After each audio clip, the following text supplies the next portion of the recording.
ನಮಸ್ಕಾರ. ದೀಪಿಕಾ ಕೋಲ್ಕಾರ್ ಕಿಚನ್ಗೆ ಸ್ವಾಗತ. ನಾನಿವತ್ತು ಕಡಲೆ ಬೀಜ ಚಿಕ್ಕಿ ಮಾಡ್ತಾ ಇದ್ದೀನಿ. ಬನ್ನಿ ಹೇಗೆ ಮಾಡೋದು ನೋಡೋಣ. ಇವಾಗ ರಜೆ ಇರುತ್ತಲ್ಲ, ಮಕ್ಕಳಿಗೆಲ್ಲ ಮನೇಲಿರ್ತಾರೆ, ಅದು ಇದು ಬೇಕು ಅಂತ ಕೇಳ್ತಾನೆ ಇರ್ತಾರೆ. ಎಷ್ಟು ಕೊಟ್ಟರು ಸಾಲಲ್ಲ ಕುರುಕ್ಲು ತಿಂಡಿ. ಹಾಗಾಗಿ ಹೆಲ್ತಿಯಾಗಿ ಮಾಡೋಣ ಬನ್ನಿ. ಕಡಲೆ ಬೀಜ 1 ಲೋಟ ತಗೊಂಡಿದ್ದೀನಿ. ಈಗ ಹುರ್ಕೊಳ್ಳೋಣ.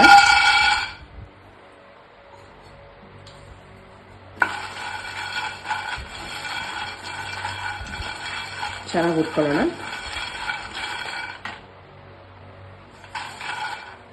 ತುಂಬ ಈಸಿಯಾಗಿ ತೋರಿಸ್ತಾ ಇದ್ದೀನಿ, ಯಾರು ಬೇಕಾದರೂ ಮಾಡ್ಕೋಬೋದು.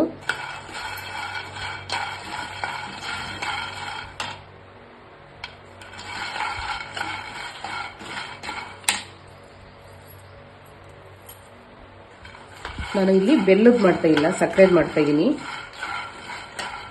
ತುಂಬ ಈಸಿಯಾಗಿ ಅರ್ಜೆಂಟಾಗಿ ಮಾಡುವಂಥದ್ದು.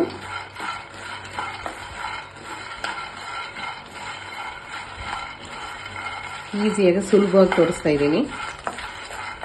ಮಕ್ಕಳು ಸಮೇತ ಮಾಡ್ಬೋದು. ಈ ಸಕ್ಕರೆಯಲ್ಲಿ ನಾನು ತೋರಿಸ್ತಿರೋದು. ಬನ್ನಿ ನೋಡೋಣ. ಮನೆಯಲ್ಲಿ ಏನು ತಿಂಡಿ ಇಲ್ಲಪ್ಪ, ಮಕ್ಕಳು ತುಂಬ ಆಟ ಮಾಡ್ತಾರೆ ಅನ್ನೋ ಟೈಮಲ್ಲಿ ಬೇಗ ಆಗುವಂಥ ಚಿಕ್ಕಿದು. ಬನ್ನಿ ತೋರಿಸ್ತೀನಿ ಯಾವ ಥರ ಅಂತ. ಚಿಕ್ಕ ಮಕ್ಕಳು ಸಮೇತ ಮಾಡ್ಬೋದು, ಅಷ್ಟು ಈಸಿಯಾಗಿರುತ್ತೆ, ಹೆಲ್ತಿಯಾಗಿರುತ್ತೆ. ಏನಂದರೆ ಸಕ್ಕರೆ ಬೆಲ್ಲದ ಬದಲಿಗೆ ಸಕ್ಕರೆ ಹಾಕ್ತೀನಿ ಅಷ್ಟೇ. ನೋಡೋಣ. ರೋಸ್ಟ್ ಆಗಬೇಕು, ಸ್ವಲ್ಪ ಚೆನ್ನಾಗಿ ಹುರ್ಕೋಬೇಕು, ಇಲ್ಲಾಂತಂದರೆ ಹಸಿ ಸ್ಮೆಲ್ ಬಂದಂಗೆ ಆಗುತ್ತೆ, ತಿನ್ನೋಕ್ಕಾಗಲ್ಲ. ಚಟ್ಪಟ್ ಅನ್ನೋವರೆಗೂ ಹುರಿಬೇಕು ಚೆನ್ನಾಗಿ ಹದವಾಗಿ. ಬೇಸಿಗೆ ರಜಾ, ಮಕ್ಕಳೆಲ್ಲ ಮನೆಯಲ್ಲೇ ಇರ್ತಾರೆ. ಅಂಗಡಿಯಲ್ಲಿ ತಂದು ಕೊಡೋದಕ್ಕಿಂತ ಮನೆಯಲ್ಲೇ ಹೆಲ್ತಿಯಾಗಿ ಮಾಡಿಕೊಡಿ. ತುಂಬ ಇಷ್ಟಪಟ್ಟು ತಿಂತಾರೆ, ಹೆಲ್ತಿಯಾಗೂ ಇರುತ್ತೆ. ಹೊರಗಡೆ ತಂದು ಕೊಡೋದಕ್ಕಿಂತ ಮನೆಯಲ್ಲೇ ಮಾಡಿಕೊಡಿ ಆದಷ್ಟು. ನೋಡಿ ಆಗ್ತಾ ಇದೆ.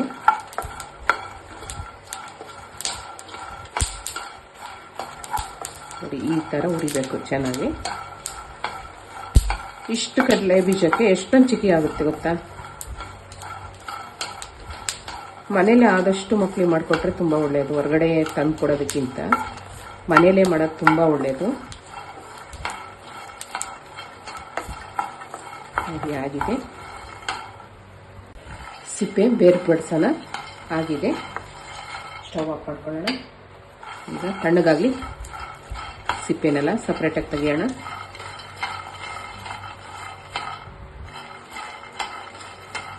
ಸಿಪ್ಪೆ ಬೇರ್ಪಡಿಸಿ ಬರ್ತೀನಿ. ನೋಡಿ ಸಿಪ್ಪೆ ಬೇರ್ಪಡಿಸಿದ್ದೀನಿ. ಈ ಜಾರಲ್ಲಿ ಹಾಕೊಂತ ಇದ್ದೀನಿ. ಈ ಜಾರು ಏಲಕ್ಕಿ ಲವಂಗನ ಪೌಡ್ರ್ ಮಾಡ್ಕೊಂಡಿದ್ದೆ. ಸಕ್ಕರೆ ಸ್ವಲ್ಪ ಏಲಕ್ಕಿ ಲವಂಗ ಹಾಕೊಂಡು ಪೌಡ್ರ್ ಮಾಡ್ಕೊಂಡಿದ್ದೀನಿ. ಈಗ ಈ ಜಾರಲ್ಲಿ ಹಾಕೊಳ್ಳೋಣ.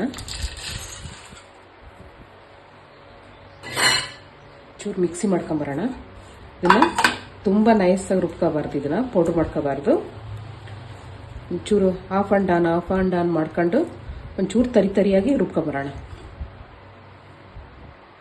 ನೋಡಿ ಈ ಥರ ಮಿಕ್ಸಿ ಮಾಡ್ಕೋಬೇಕು. ಪೌಡ್ರನ್ನ ಈ ಥರ ಇರಬೇಕು, ತರಿಯಾಗಿ. ಇದಕ್ಕೂ ಸ್ವಲ್ಪ ಚಿಕ್ಕದಾಗಿ ಮಾಡ್ಕೋಬೋದು, ನನಗೆ ಇಷ್ಟಿರಲಿ ಸಾಕು. ನೋಡಿ 1 ಲೋಟ ಕಡಲೆ ಬೀಜಕ್ಕೆ 1 ಲೋಟ ಸಕ್ಕರೆ ಹಾಕಬೇಕು. ಅಳತೆ ಇದೇ ಪ್ರಮಾಣದಲ್ಲಿ ಹಾಕಬೇಕು.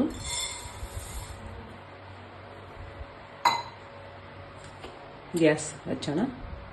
ಸ್ಟವ್ ಹಚ್ತಾ ಇದ್ದೀನಿ. ನೋಡಿ ಇದಕ್ಕೆ ನೀರು ಹಾಕೊಳ್ಳಲ್ಲ, ಹಾಗೇನೆ ಮಾಡಬೇಕು. ಈ ಬಿಸಿ ಆಗ್ತಾ ಅದು ಪಾಕ ಬರುತ್ತೆ, ಸಕ್ಕರೆ ಪಾಕ. ಬನ್ನಿ ಮಾಡೋಣ. ಈ ಸ್ವೀಟಿಗೆ ಏಲಕ್ಕಿ ಲವಂಗ 2 ಹಾಕಿದರೆ ಟೇಸ್ಟ್ ಚೆನ್ನಾಗಿರುತ್ತೆ. ಹಾಗಾಗಿ ನಾನು ಎಲ್ಲ ಸ್ವೀಟ್ಗೂ ಏಲಕ್ಕಿ ಲವಂಗನ ಹಾಕ್ತಿದ್ದೀನಿ.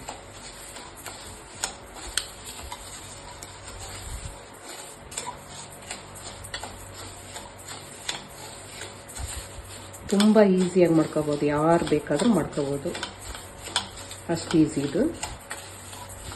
ಚಿಕ್ಕಿ. ಮತ್ತೆ ವಿಡಿಯೋ ನೋಡಿ ನೀವು ಮರಿತೀರಾ ಅನಿಸುತ್ತೆ, ಲೈಕ್ ಮಾಡಿ, ಸಬ್ಸ್ಕ್ರೈಬ್ ಮಾಡ್ಕೊಂಡು ನೋಡಿ. ಸಬ್ಸ್ಕ್ರೈಬ್ ಮಾಡೋದ್ರಿಂದ ದುಡ್ಡು ಕಟ್ಟಾಗಲ್ಲ. ದಯವಿಟ್ಟು ಸಬ್ಸ್ಕ್ರೈಬ್ ಮಾಡ್ಕೊಳ್ಳಿ. ನೋಡಿ, ಕೈ ಆಡಿಸ್ತಾ ಇರಬೇಕು.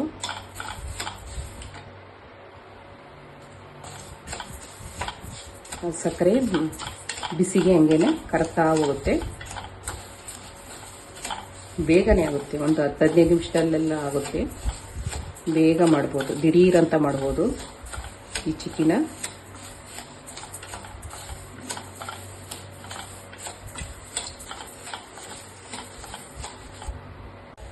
ನೋಡಿ, ಹಂಗೆ ಕರಗ್ತಾ ಇದೆ ಸಕ್ಕರೆ. ನೋಡಿ, ಈ ಥರ ಒಂದು ನೀರು ಥರ ಆಗುತ್ತೀಗ. ಅಲ್ಲೇವರೆಗೂ ಬಿಸಿ ಮಾಡ್ತಾನೆ ಇರಬೇಕು. ನೋಡಿ, ಕರಗ್ತಾ ಇರುತ್ತೆ. ನೋಡಿ, ತುಂಬ ಚೆನ್ನಾಗಿರುತ್ತೆ.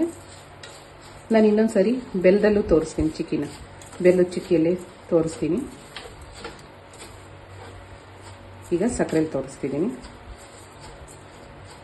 ನೋಡಿ, ಈ ಥರ ಕರಗ್ತಾ ಹೋಗುತ್ತೆ.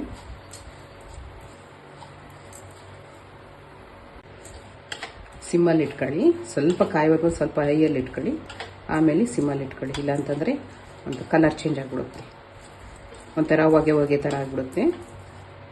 ಹಾಗಾಗಿ ಸಿಮ್ಮಲ್ಲಿ ಇಟ್ಕೊಳ್ಳಿ. ಕರಗಬೇಕು ಚೆನ್ನಾಗಿ. ದೀಪಿಕಾ ಕೋಲ್ಕಾರ್ ಕಿಚನಲ್ಲಿ ಅಡುಗೆಗಳು ಸಿಂಪಲ್ ಆಗಿದ್ದರೂ ತುಂಬ ಟೇಸ್ಟಿಯಾಗಿರ್ತವೆ. ಹಳ್ಳಿ ಅಡುಗೆಗಳು ಹಾಕ್ತಾ ಇರ್ತೀನಿ.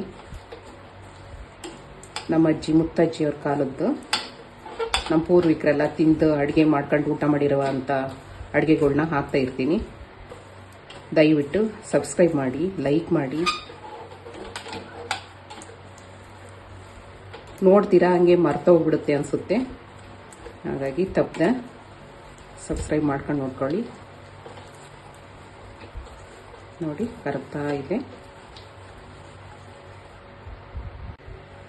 ನೋಡಿ ಹೇಗೆ ಕರಗ್ತಾ ಇದೆ. ನೋಡಿ, ಕಲರ್ ಚೇಂಜ್ ಆಗ್ತಾ ಇದೆ.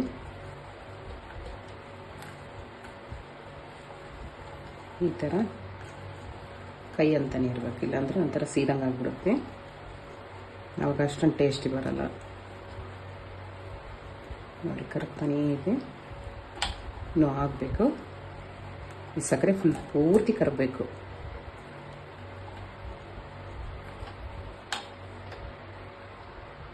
ಸ್ವಲ್ಪ ತುಪ್ಪ ಹಾಕೊಳ್ಳೋಣ. ಹೋಮ್ ಮೇಡ್ ತುಪ್ಪ, ಮನೆಯಲ್ಲೇ ಮಾಡಿರುವಂಥದ್ದು. ನೋಡಿ, ಇಷ್ಟ ಆದರೆ ಸಾಕು.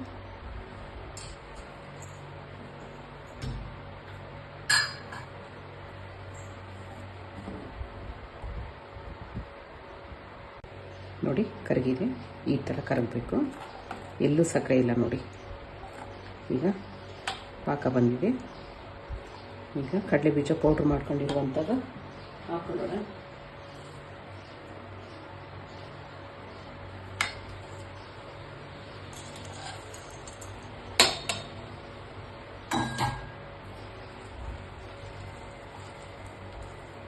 ನೋಡಿ, ಈ ಥರ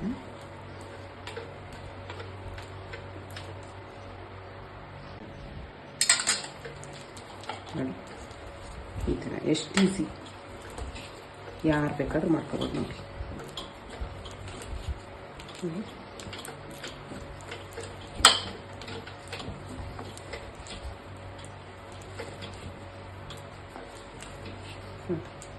ಆಗಿದೆ.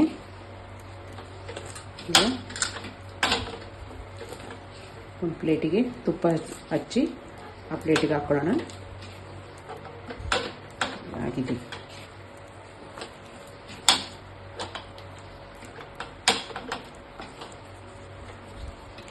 ತುಂಬ ಈಸಿ ನೋಡಿ. ಓಕೆ, ಆಗಿದೆ.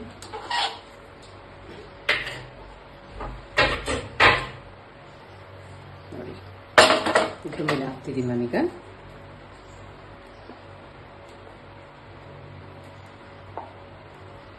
ಉಟ್ಕಟ್ಟ ಮೇಲೆ ಹಾಕ್ತಿದ್ದೀನಿ.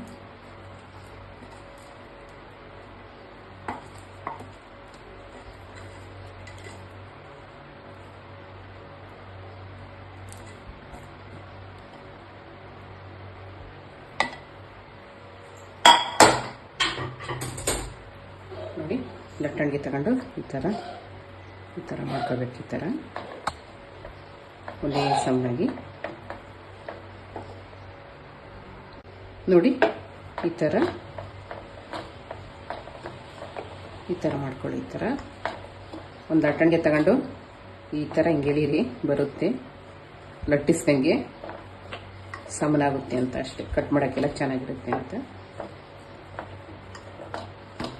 ಈ ಥರ ಉಜ್ಜ್ಬೋದು, ಏನಾಗಲ್ಲ. ಈ ಥರ ತಿರುಗಿಸ್ಕೋಬೋದು.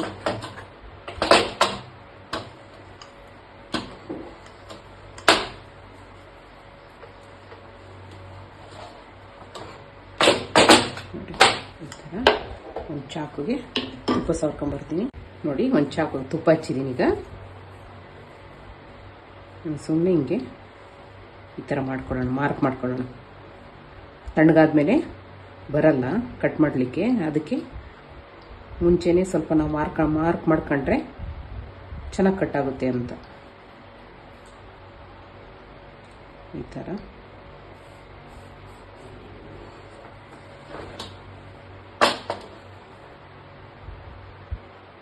ನೋಡಿ. ಹಿಮೋಗ್ಲೋಬಿನ್ ಕಡಿಮೆ ಇರೋರು ಈ ಕಡಲೆ ಬೀಜದ ಚಿಕ್ಕಿನ, ಅದರಲ್ಲಿ ಬೆಲ್ಲದಲ್ಲಿ ಮಾಡಿರುವಂಥ ಚಿಕ್ಕಿ ತಿಂದರೆ ತುಂಬ ಒಳ್ಳೆಯದು. ನಾನಿವತ್ತು ಸಕ್ಕರೆಯಲ್ಲೇ ತೋರಿಸಿದ್ದೀನಿ, ಇನ್ನೊಂದು ಸರಿ ನಾನು ಬೆಲ್ಲದಲ್ಲಿ ತೋರಿಸ್ತೀನಿ. ನೋಡಿ ಈಗೆಲ್ಲ ಮಾರ್ಕ್ ಮಾಡಿ ಬಿಟ್ಟಿದ್ದೀನಿ. ಒಂದು 5 ನಿಮಿಷ ತಣ್ಣಗಾಗಲಿ, ತೋರಿಸ್ತೀನಿ ನಾನು. ನೋಡಿ ತಿರುಗಿಸ್ತೀನಿ ನಾನು, ಸ್ವಲ್ಪ ಬೇಗ ತಣ್ಣಗಾಗಲಿ ಅಂತ. ನೋಡಿ ಯಾವ ಥರ ಬರುತ್ತೆ ನೋಡಿ, ಎಷ್ಟು ಈಸಿಯಾಗಿ. ನೋಡಿ ಸ್ವಲ್ಪ ತಣ್ಣಗಾದ್ಮೇಲೆ ನಾನು ತೋರಿಸ್ತೀನಿ. ಪೀಸ್ ಎಲ್ಲ ಕರೆಕ್ಟಾಗಿ ಬರುತ್ತೆ. ನೋಡಿ ರೊಟ್ಟಿ ಚಪಾತಿ ತಿರುವಾಗ್ತಂಗೆ ತಿರುವಾಗ್ಕೋಬೋದು. ನೋಡಿ ಎಷ್ಟು ನೀಟಾಗಿ ಬರುತ್ತೆ ನೋಡಿ. ಸ್ವಲ್ಪ ತಣ್ಣಗಾಗೋದು, ಬಿಸಿ ಇರುತ್ತೆ. ಸ್ವಲ್ಪ ಬೇಸಿಗೆ ಅಲ್ವಾ, ಬೇಗ ತಣ್ಣಗಾಗಲ್ಲ.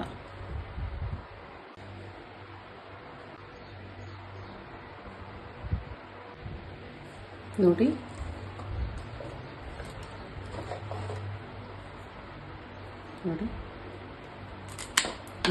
ಯಾವ ಥರ ಕಟ್ಟಾಗುತ್ತೆ ನೋಡಿ.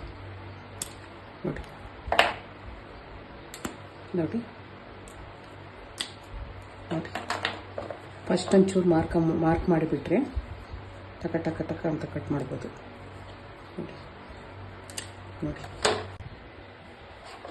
ನೋಡಿ ಪೀಸ್ ಎಲ್ಲ ಯಾವ ಥರ ಬರ್ತಾಯಿದೆ